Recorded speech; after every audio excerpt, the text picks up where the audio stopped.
Thank you very much to all panelists who are here with us today, to the audience and to the people who are following us and watching us online. Today in this panel we'll discuss the vulnerable position of the activists and also engaged citizens in entire Western Balkans as we have witnessing direct physical attack in the Europe Pride, but also SLAPP abusing cases against the activists and journalists has been used to silence the activists in the entire region. And I think it's very important also the momentum to talk about these cases and also to send a message that we should continue our dialogue among activists, even though that the current political situation is going on between Kosovo and Serbia, as we should look for alternative spaces to discuss and to see, to reimagine our future maybe. So firstly, I want shortly to mention about the Engaged Democracy Initiative. This initiative is actually based to engage activists, to bring them together on the base same values and to enforce their links among researchers, activists, and also scholars, based on their work on the democratization, social and just accountability of institutions, and to empower their links that are based on the preventing and promoting solidarity and democracy. I want also to share shortly that in framework of EDI, there have been organized thematic meetings in all capital cities, except in Kosovo. That's why this meeting is actually taking place now in Pristina. And maybe also to have the opportunity to say that the second EDI convention will take place in Pristina in May, that will gather engaged activists, also researchers and academia to talk together and to see how we can strengthen the links among activists. As here in the panel, we have all the women activists who are actually fighting for the democratic values and are in the front line. I also want to express our solidarity with the activists now, with the women activists now in Iran who are fighting the front line for their rights, even though not in every time they are covered from the media or are in the media spotlight and also in the political discussion. But I think it's very important their message they are sending to the world, and it's very important to say that we are standing with them in solidarity. So not taking too much time, I want to just shortly present the fellow panelists that are today with us here, and I feel very privileged to moderate this discussion, and I think it's very important to have these kind of meetings more and to discuss these issues. So I will start from Flutura Kusari. She's very well known and prominent activist in Kosovo. So she's member of the steering committee of the Anti-SLAPP Coalition in Europe and senior advisor of European Center for Press and Media Freedom. I want also to tell that Milica Andrirakic unfortunately could not join the panel, even though she was part of the panel. Xheni Karaj, she is from Alliance Against Discrimination of LGBTI, and Tara Petrović from Civic Initiatives. So I will follow with a question to the all panelists, and then we'll have an open discussion with the audience. So I will use an opportunity to start with Flutura and maybe to tell a little bit more about the SLAPP cases and how have been used so far to silence activists and journalists. As we saw, there are many cases in Kosovo, but in the entire region. And also what have been done at the European level against the SLAPP cases, and what is the experience of Kosovo in this regard? Thank you very much. This is working, right? Yeah, okay. Thank you very much. It's an honor to be here today with you and to talk about SLAPPs. It's an important topic. And of course, I'm delighted to see that this topic is finding forums to be discussed also in Kosovo. Strategic lawsuits against public participation, the acronym is SLAPPs, stands for legal claims which aim at intimidating and also threatening by using and abusing legislation and legal proceedings against journalists, activists, human rights defenders, civil society organizations, and all those who use public participation for their activism or other types of activities. Now, SLAPPs target mainly journalists, according to the data collected by the CASE, which is the European Anti-SLAPP Coalition. However, these data do not reflect all the cases because we believe that a lot of activists, especially from different communities, find difficulties in speaking publicly about such legal threats. But the data we have collected, they concern mainly journalists. Now, of course, the question is, what are these claims and why they have become a problem? Killing an activist, killing a journalist, or physically attacking them has always been one of the strategies that has been used regularly everywhere in the world. In some more developed country, less so, but still they have been used. We know that in the last few years, at least 5 journalists have been killed within member states of the European Union, but we also know that other activists have been killed. A recent case we have in Slovakia, I think you'll also cover. But this tactic has not been very successful because even though, as you know, you kill the messenger, the news, the information makes it publicly.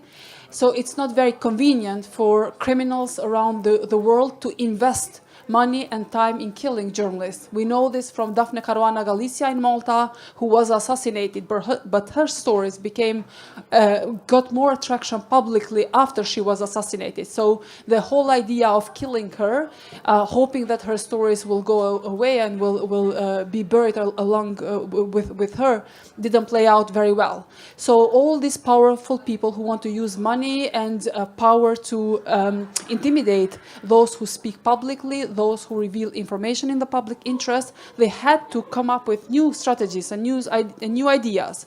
So one of the strategies was, why not hire lawyers, bad, horrible lawyers, and I repeat this, horrible, bad lawyers who don't mind filing baseless lawsuits against activists and journalists, dragging them into courts for years, making them invest money and invest time, discouraging them from being active in the public life with lawsuits. It's a strategy that is being used across Europe, across the globe, but we work in Europe, so I'm referring to Europe. And it has clear. Please find me one person in Deccan who dares to say a single word against Kelkos. And Adriatic is busy with other stuff, and recently I don't hear any criticism about Kelkos, because that's the impact. You sue them with activists. So what happens is you're sued for defamation, for defaming or damaging a reputation of a company or of a politician, and you're asked millions. PDK sued Bern and is asking 2 million euros for one of the best investigative stories that they run, showing how public money was used in order to lobby for the decision, for the idea of former president regarding the territories of Kosovo. Now, the impact is very damaging because it does not matter what happens with the case in 10 years' time. The message is that you need to hire lawyers, you need to invest time, you have to represent yourself in court and to convince the judge that what you published was based on facts. And the message, so for Bern, that shouldn't be a problem. They are a big media organization and that's okay. But imagine a media outlet with 3 to 5 journalists who are doing good, responsible journalism, and they are sued.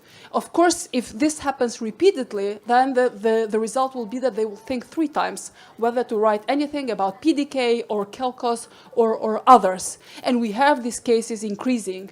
We have not, and these cases are not only present here in Kosovo, but also across region.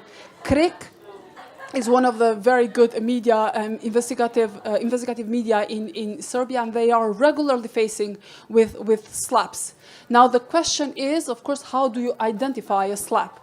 There are several indicators how you can identify whether a lawsuit is a SLAPP or not. Now, before I go through these indicators, and these are very, very important, because one of the risks is that, of course, people will also use our campaign on anti-SLAPP. There will be people who will think, oh, why not call every single defamation lawsuit a SLAPP? And this is wrong, and this should not happen.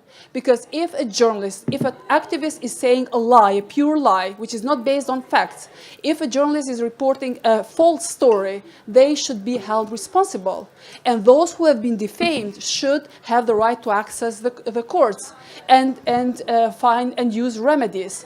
But the idea of SLAPPs is just countering those powerful business persons, women or men, politicians, and those who have enough financial resources to go after journalists and activists just because they don't like them or just because it causes them reputational damage. Now, if you are holding power and you do wrong actions, every journalist and every activist has the right to damage the reputation of these persons in power. If you're a criminal, we should have the right to say you are a criminal. If you are corrupt, we should have the right to say you are corrupt. But this should be based on facts and based on responsible activism and journalism. Now, with regard to the indicators, very briefly, how do we identify a SLAPP? So first, the claimant, the person that is suing, usually tries to exploit an economic advantage. We're speaking here about people who are either rich, or they are able to collect money very, very quickly. And I'm using the second description to describe, for example, priests. In Romania, we have a very big problem with priests who have been sued, who have been accused of sexually harassing minors. And now every time a journalist reports about them, they sue journalists. These are not very rich people, but they are able to collect money in a very short period of time and then use that money against activists and journalists. So in cases of SLAPPs, you'd have people who are very powerful, rich, or with the possibility of collecting money. Secondly, the arguments that are used by the person who is suing, by claimant, are either not funded at all, have no foundation, or they are partially founded. What does it mean? It might be that a journalist will report a groundbreaking investigative story, and that in that story there might be mistakes. These mistakes very often are because of lack of transparency.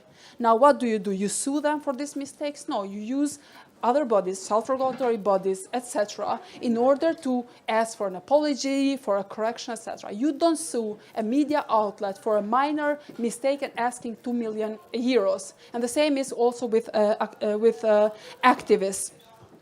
The remedies which are sought are usually not proportionate. What does it mean? This is the case of Bern. If you ask 2 million euros for a media company, the message is very clear. We want to shut you down forever, and we want to send a message to others. This is what happens if you write against, in this case, PDK or whoever files the lawsuit. And then the last point, it's a long list. The lawsuits usually target individuals and not the media company. And one example of this in Kosovo is Saronda Romaj. She has around 10 lawsuits, in total around 1 million euros requests for damages, compensation and damages. And of course, you know all, I think Saronda, so for those who don't know, she is one of the best investigative journalists we have in Kosovo. And at some point, she told me that, of course, it has become quite difficult for her to keep up just with judicial proceedings, because you have to respond and you have to go to court, etc. And instead of her focusing on what she's supposed to do, which is investigative stories, she has to go to the court, and that's the purpose of this. So I'll conclude this part of my intervention by saying that the situation is is not good, and there is enough data to show that there is this is a problem across Europe, including our country and our region. But there are some positive developments in order to counter SLAPPs, but I think we will address them later. Thank you. Yeah, thank you very much for your intervention. Here I just want to pose that it's very important to have the clear definition of the SLAPP cases, as it can be also misused and used a lot, and also it can return as a boomerang also against activists. So thank you very much. So here I want to continue with Tara, and we saw that there is a rise of the also SLAPP cases also in Serbia, and also Flutura mentioned the cases of the investigative outlet of Greek. So if you can say some words about this particular example, but also the situation in Serbia regarding to the SLAPP suit case, SLAPP lawsuits. Thank you. Thank you, and I'm very glad to be here talking about this issue. I also think it's very important, and I think that in our region specifically, there may not be enough awareness, that we're just now becoming aware of the growing threat that this poses. When it comes to Serbia, I would feel comfortable saying that at this point we're in what can be described as an epidemic of SLAPP cases.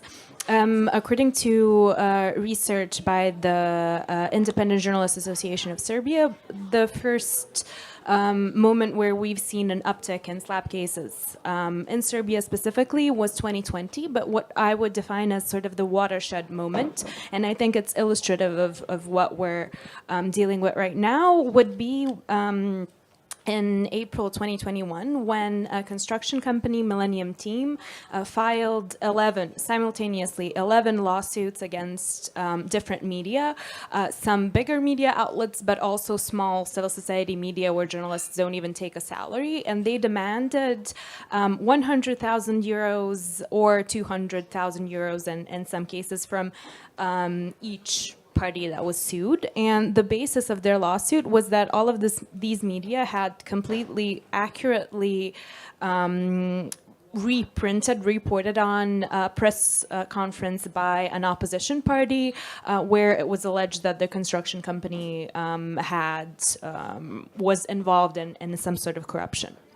And so after that was in April 2021. I think 2 weeks later, we had a very similar lawsuit from another private company against an investigative journalist outlet in Vojvodina and so on. But what I think is indicative about this case is that following public pressure, this is what really got SLAPPs on the agenda of civil society and media in Serbia.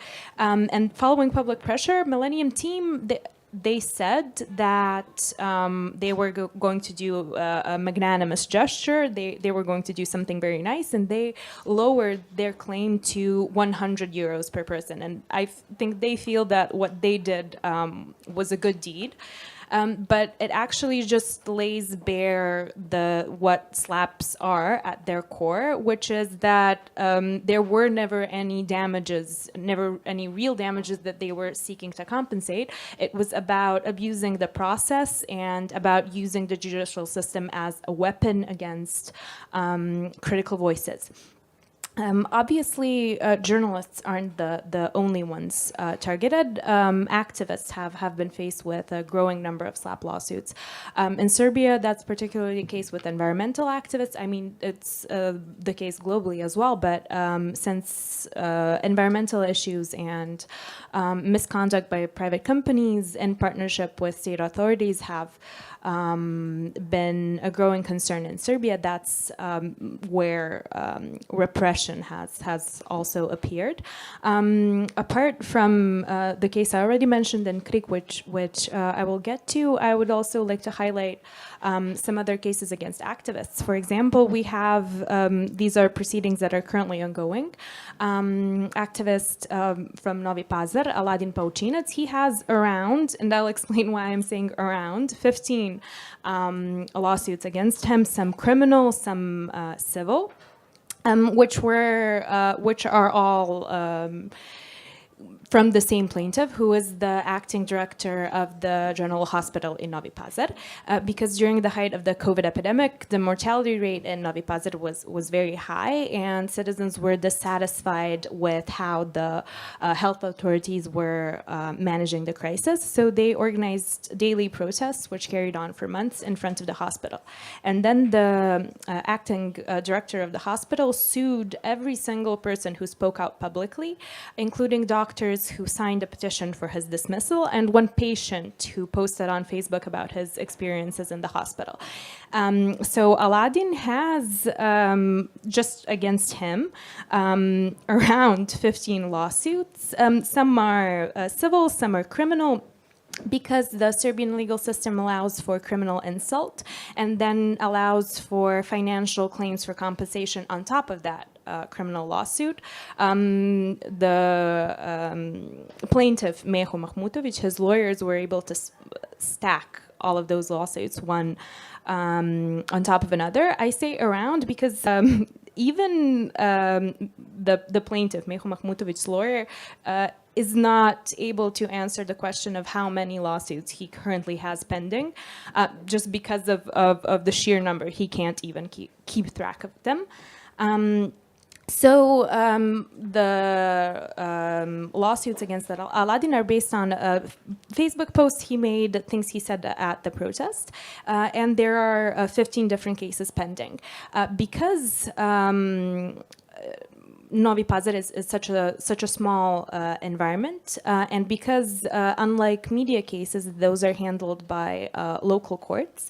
The outcome of these cases, which have been going on since 2020, are heavily dependent on just the judge who's presiding over. So we've had some cases, it's the same factual basis. It's the same criticism, it's the same Facebook posts, but depending on which judge is presiding over, some cases were dismissed, and Aladdin was convicted in some of them, and the total amount he's financially potentially liable for is millions of dinar. Additionally, we've had one especially worrying case, which is ongoing against an environmental activist, Dragana Arsić, who's active on raising awareness on some illegal building in a protected area in northern Serbia.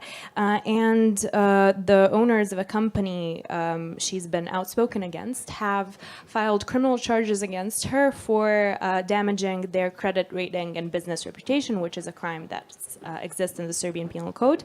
And they're asking for a year in prison for just to punish her for things she's said about their business. And as well as they have 4 other lawsuits pending against her colleagues, and they're also demanding millions in financial compensation. So this case, because it's also handled by a local court in Novi Sad, the court proceedings have been marked with various issues. We've had journalists be ejected from the courtroom trying to report on this case. So it's still ongoing, and it's a very big question, even though it's completely baseless, how it's going to end. And that brings me to the case against Greek. For those who aren't aware, Flutura already mentioned that they're award-winning. They just recently got an EU award, investigative portal from Serbia that reports on crime and corruption. They have, at present, I think, 10 SLAPP cases against them, and the cumulative number of the amount they're being asked to pay in compensation for all of these lawsuits is 3 times their annual budget. So it's financially exhausting, it's emotionally exhausting, it's very stressful. And they've just recently received the first sort of negative outcome, the first decision where they are being held liable in one of these cases. Thankfully, it's only a first instance verdict. There stands a very real chance of it being overturned on appeal. Those who are on the side of activists and journalists to defend and to represent responsible journalists and responsible activists. You need to have your facts right. this is not always possible, mainly due to lack of transparency. But you need to show that you've put enough efforts to verify an information before you publicly accuse somebody about corruption, mismanagement, etc. This makes the life of especially lawyers and civil society organizations much easier. Thirdly is practical support. Now, you cannot just sit and say, oh, this happened to, let's say, Front Online, which is an online media outlet in Kosovo, which is being sued by Gjiko. Gjiko is a so-called famous singer. This is what they say about him. So basically, Front Online reported, based on an indictment, how this singer is accused of raping a young woman. So it was basically an information which was based on the indictment, and he sued not only this media outlet, but whoever mentioned his name, because he was hoping it will go away. In fact, it created stress and effect. So more people got to know about him. So in cases when this happens, you can't just say to Front Online journalists, oh, sorry, this happened. They need first and foremost money to pay lawyers' fees. And there are funds available across Europe to help journalists. They need pro bono lawyers, and again, we have here, Rina, there are quite a lot. I'm not inviting everyone to contact you, but she is an example of in how she supports activists and journalists, and we need more activist lawyers who are willing to help journalists. We need solidarity. We need to react as fast as possible when this happens, because the experience I have from monitoring a lot of cases is that when journalists and activists do good work, everybody's behind them. When they're sued, well, for some reason, a lot of friends are busy, they don't pick up phones, media outlets, owners, they try to not associate themselves with that. So you need civil society organizations who are strong enough and courageous enough to name a lawsuit SLAPP when there are SLAPPs, and to go publicly and defend them.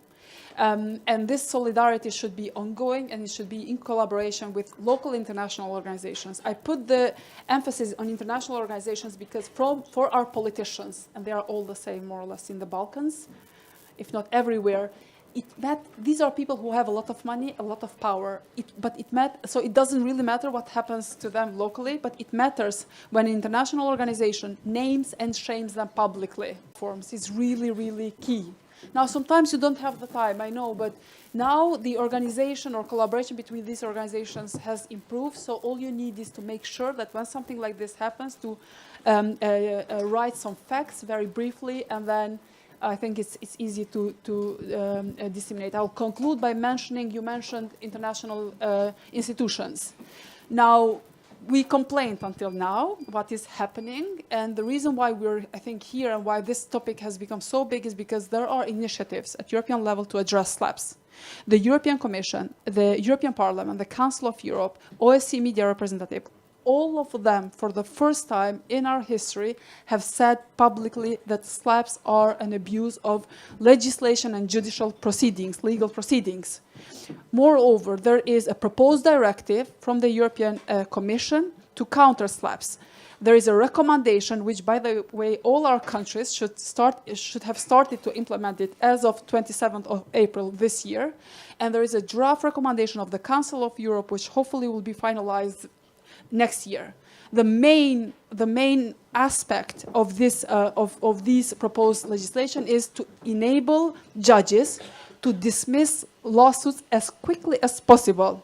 Now, of course, there is a long list of measures, but to simplify it for non-lawyers, it means that if now it takes 10 years for CRIC to convince the judge that reporting from courts is really basic journalism, it's not even investigative journalism, it's basic journalism, this proposed legislation would enable judges to quickly and immediately dismiss SLAPPs as soon as they see that it has elements of SLAPPs, which means on one hand you make sure that individuals have access to justice, and at the same time, when you see that this is a SLAPP, then the case is dismissed as soon as possible. Thank you very much, Luta. Do you want to continue that a bit?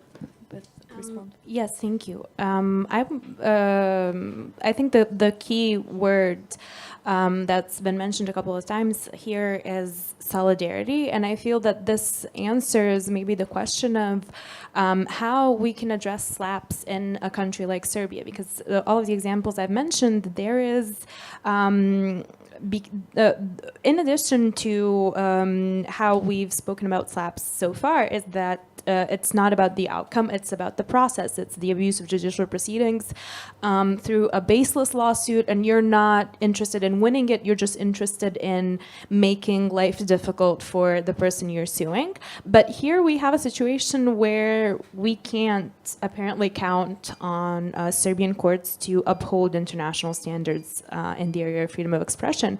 Also, there is, and I think that we in the Western Balkans have a lot in common in when it comes to certain challenges related to rule of law, also the relationship between civil society and the government. And I think that makes it difficult to do advocacy in the way that case does, and to address SLAPPs through legislative means. What we've found to be the most efficient tool against SLAPPs at this stage in that sort of environment is solidarity. It's spotlighting individual cases and essentially turning the spotlight on the slapper, on the person who filed the SLAPP lawsuit, because of what Flutura mentioned, which is there are several aspects. One is this may sound like an extreme statement or an unfair comparison, but what's been found in some research, a colleague, Iva Marković, who researched SLAPPs against environmental activists in Serbia in the past period, she found that a lot of them have not come forward due to experiencing the same types of feelings as victims of sexual harassment, that the psychological effect of SLAPP lawsuits is similar in the sense that it makes you feel ashamed, it makes you feel isolated, especially when it's something to do with criminal proceedings, you've been charged with a crime and so on. And in that sort of atmosphere, the most important thing we can do is as civil society to stand behind that person and to show them that they're not alone, that they're supported, to, like Flutura said, to call SLAPPs out for what they are. And in that sense, I think it's very important to network nationally. We have I feel an efficient network in Serbian civil society. We're also working on forming a national working group against SLAPPs. We, as Civic Initiatives, the organization I'm from, we're a part regionally of the Balkan Civil Society Development Network. We've identified SLAPPs as a sort of emerging trend and threat in our latest regional report. And finally, there's case. So at the European level. So I would encourage any and all forms of networking and working together to address SLAPPs, both through advocacy and as well, I feel it's very important through spotlighting individual cases because at its core, a SLAPP is it's a calculated PR move. You're trying to bury someone in lawsuits so they don't make something public, and by putting public pressure on people who abuse process in this way, we can make it so it doesn't pay off for them to try to silence criticism that way. Yeah, thank you, Xheni, if you want to respond. Yeah. Yes, I think solidarity is always the answer, but to go there, it's not easy. And I think one thing as a start is to dismantle the mentality that there is a hierarchy of human rights. Because that I see a lot in our countries, and that I see a lot being used by governments as well, because they want a weak civil society. And they want to put us, in fighting with each other and seeing which one of our rights it's more important. As long as we don't solve this issue, I think it's going to be very difficult for us to go somewhere. And as well, I would like to say that it's very important to. I come from very grassroots experience, very much community work all my life, and the only way to have a strong civil society is to work with your community, like us with LGBT community, you with journalists, Roma community, every other community. Movements are not made by organizations. Movements are made by empowered people. So it's very important to give the power to our people and for them to use this power.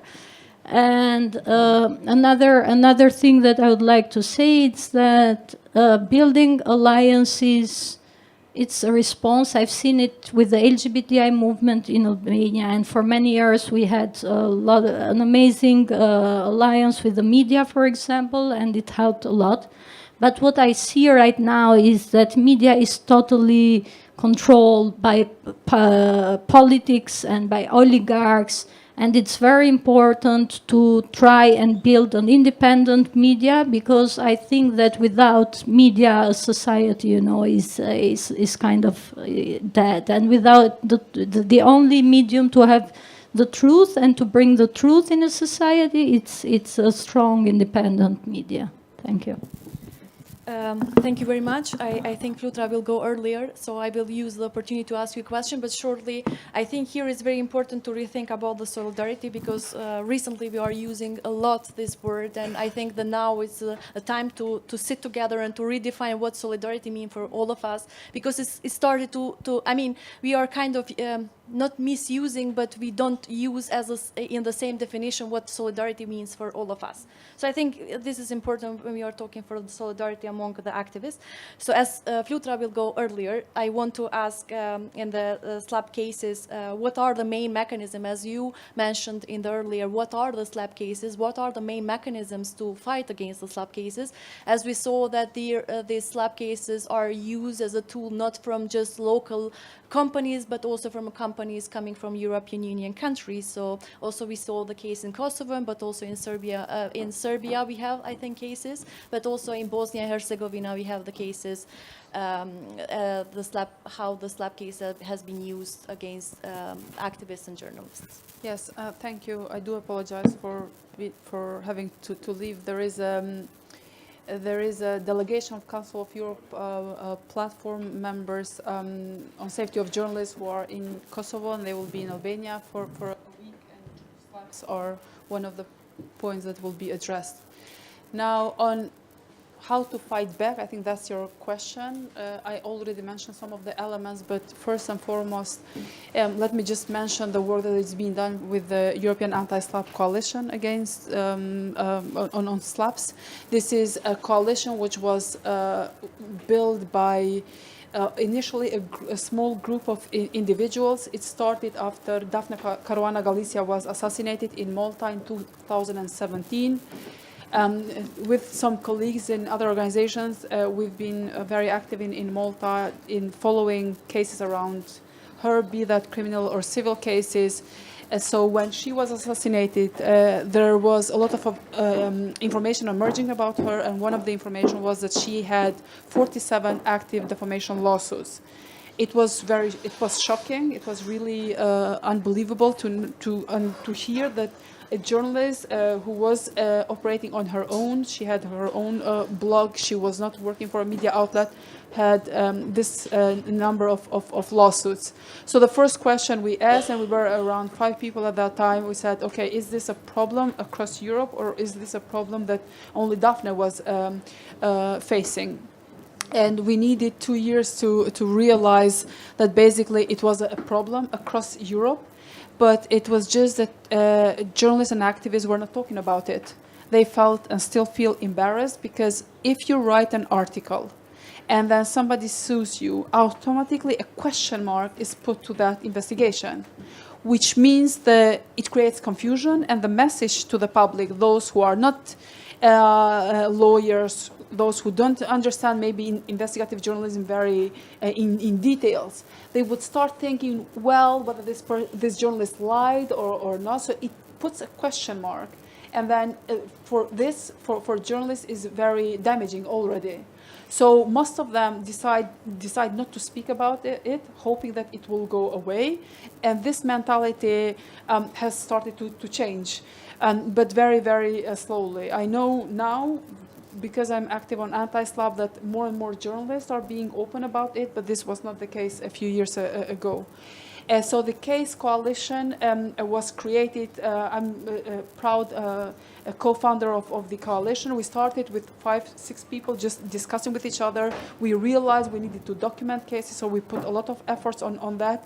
And next thing to do was to mobilize European institutions.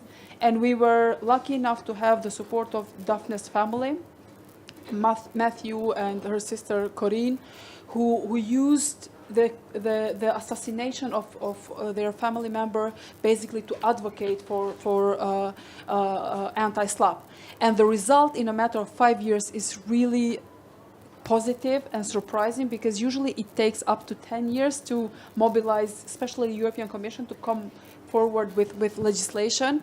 This took less time because of Daphne, what happened to her, and all European institutions reacted, which I already mentioned: European Union, European Parliament, Council of Europe, OSCE media representative. Now, the first thing that we need is legislation, because that will have an impact at national level. Even in Kosovo and in Serbia, it does not matter that we are not a member of the European Union, because there are instruments which obliges us to respond and to implement and to transpose the legislation. So that is very important. We need soft laws like recommendations to guide member states how to deal with SLAPPs, but above all, we need political will to address SLAPPs. I don't know, but I'm pretty sure that if you ask our Minister of Justice or Serbian Minister of Justice or someone in Albania, what are you doing to counter SLAPPs, I doubt they have a concrete answer. Now, whether it's because of lack of time or lack of expertise, I don't know. But I don't have, so the information I have is that there is no single step being taken in order to address SLAPPs. And if there is no political will, then it means that we will be just us as civil society and activists countering them in a very limited manner. But it's very important, this is also what was asked before, it's very important not to forget one thing. It is the state responsibility to create an environment where activism and journalism is possible. Now, we can speak to each other. We agree 100% with each other. We know what should be done, but it's not our responsibility. We can help our community, we can help activists, etc. It's state responsibility to address SLAPPs and everything that creates obstacles for journalism and activism and public participation. And as long as you don't have concrete actions, it means that you don't have a government, you don't have people in power who are interested to address this. Thank you very much, Flutura. I will open again the floor for the audience if anybody has, yeah, please. Hi, I'm Nail Musa, an activist for human rights in Kosovo. I wanted to ask, I wanted to make a question to Tara and to Xheni regarding two different topics that were mentioned. Regarding the situation in Serbia with the SLAPP lawsuits. We have seen that in Kosovo, Amnesty International has reacted in June 2021 for the lawsuits, the SLAPP lawsuits against Adriate Gacafere and Shpresa Ljoshaj, but has someone from the Serbian civil society or activists or lawyers addressed these lawsuits to international bodies or human rights organizations? And regarding the question to Xheni, I didn't heard about this new defamation law in Albania. And was this, if this makes infrastructure for SLAPPs to be easier towards journalists and towards activists, was this law addressed to international bodies like the Venice Commission or the Council of Europe or anywhere else? So yeah, these are my questions. Thank you. So if I understood correctly, your question was, have we tried, when it comes to SLAPP cases in Serbia, to address them through an international body? We haven't necessarily, we haven't had maybe there is an opportunity to do that, but we've not attempted to do that through maybe UN mechanisms or through the Council of Europe or through an official institution. But when it comes to international organizations, because you mentioned Amnesty International, CRIC, the CRIC case was addressed through CASE. There were multiple, for example, Reporters Without Borders, the Institute for Free Press, and so on, who reacted and gave their support to CRIC. I would say that the issue that hasn't prevented support is in a way because this is the first instance verdict, and CRIC is going to file an appeal, and the appellate court is going to decide on it. So I would say that if an institution tried to address this by saying this is how you have to rule in this case, that would be problematic. So it's not, it's more informal public pressure through international institutions than going through maybe a special rapporteur, the UN Special Rapporteur for Freedom of Expression or the Council of Europe.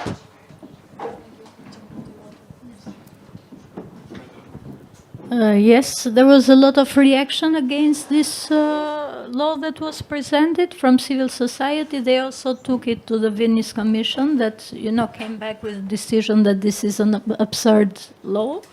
And I don't know, to tell the truth, where it is now, because I'm not a lawyer and a journalist, but it had a lot of discussions in the country, and also it didn't have international support. It has a lot of critics from all international structures.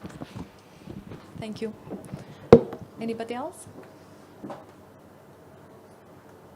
No comments? No question? Okay. Then... Super clear. Okay. Okay, I will continue with more question to Tara. What do you think that these regional and national networks and also shared knowledge for the SLAPP cases can actually help activists to fight back and to find maybe more effective mechanism to fight against the SLAPP cases? I feel like I don't want to repeat myself because I think I said some of this in response to Vedna's question, but I feel I'm always for networking because I think it's we've mentioned that maybe solidarity is a word that gets thrown around a lot, but I just wanted to give maybe a concrete example. Of the cases I mentioned, I mentioned the case of Aladin Pouchin. It's from Novi Pazar, who's being sued by the director of the hospital. Because Civic Initiatives, the organization I'm from, we're a part of CASE, and we're the national focal point for Serbia. We nominated, this year, CASE organized the second, I think, annual European SLAPP contest, which is modeled after Eurovision. It's imagined as a fun event that names and shames people who use SLAPPs to silence criticism and activists. And during the first round of nominations, we nominated these two cases I brought up from Serbia, and they didn't even make the cut to be the official publicly announced nominees, but we presented that on our website. And the response we got from activists in Novi Pazar, just for the fact that we brought this up to CASE, which is a European network of big organizations, was so positive, and they felt so encouraged just to know that they're being listened to and that they're concerns can be sort of upstreamed to a network of such organizations. So I think there's a very important role of having these networks and being able to publicize these SLAPP cases and shame those who abuse SLAPPs in that way. Thank you very much. I want to ask one more question for Xheni. You actually mentioned your experience in Europe Pride in Belgrade, but maybe a little bit to tell us about your experience, or how do you assess the cooperation among activists in the whole region that you had so far to fight together against the violence and the threat that activists, and also intimidation that activists are facing on the ground? Yes, as I said before, unfortunately, the situation is very similar, at least for the Balkans and Turkey. Actually, we have a network of organizations that is called ERA, and it's a network of LGBTI organizations in the Balkans and in Turkey. And thanks to that, we organized many activities and many joint conferences where we also discuss about what's happening in all our countries. And the other part is, to show solidarity at activities that are very visual as prides. And due to that, this year we went in Belgrade, even though we knew very well that each of us, could be a target there, and we knew what could have happened. But still, I think it's very important, to show solidarity, and that was a case where you really understand what the term solidarity means. And I think it's very important for us, to be there with each other, because, as I said before, when it comes at least for LGBTI rights, you see that not many people from other civil society are there for you, And I see, for example, in our countries, the tendency that LGBTI activists are the first one to go in protests where a woman is killed, or in protest for Roma, environmental, and other issues. But that's not the case when we face, difficulties, or when we need people to come and support us. And I think that is not right. Thank you very much. I think we are in the end of the panel. If anybody else doesn't want to ask a question. To wrap up, I think it's very important to have this discussion and this panel to share the experience.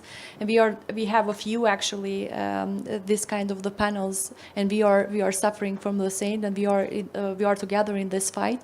And also to see that actually the problems, social, economic problems that we are facing, all activists in the region are the same. And I think AD platform actually is doing the great job on bringing activists together and to share their experience, but also academia to come together. And I think the next also AD convention that will be in the May will be also the great example to share and to look the way. Yeah, and to see. 17 to 19. Okay. So that will be the great opportunity also to activists to come together and to see the way forward, what we can do together. But also I want to say in the end that it was very important what Prizren and Flutura said, that we are talking about the SLAPP cases, and this is the responsibility of the political level and political will, and we don't hear that a lot from the political level, and it's the hand of the activists. So thank you all of you for your great work that you are doing on the ground, and for your solidarity in the end, that we should maybe reconsider that work again. Thank you very much for all of you.